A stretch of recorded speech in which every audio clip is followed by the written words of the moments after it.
If spring cleaning always feels overwhelming, you might be cleaning the wrong things.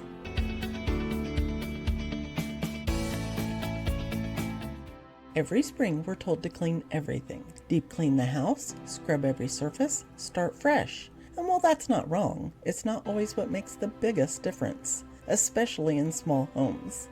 Because the real issue isn't dirt, it's friction. Friction points are the places where your home doesn't support your daily life. The kitchen counter, the entryway, the dining table. These are the spots where things pile up fastest. Not because you're messy, but because those spaces don't have enough structure.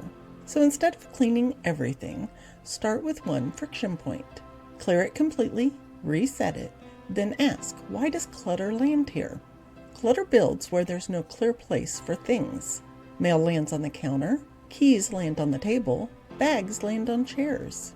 Create a landing zone, a small storage console, a compact island, a rolling cart. These create a defined space for everyday items.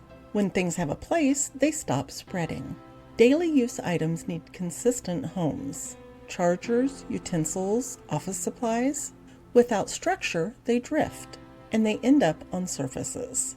Use simple internal organizers, drawer dividers, cabinet bins, small containers, not to add more storage, but to create consistency. Instead of cleaning everything, focus on the areas you use the most. Kitchen prep space, coffee station, workspace, entryway. When these areas work well, everything else becomes easier.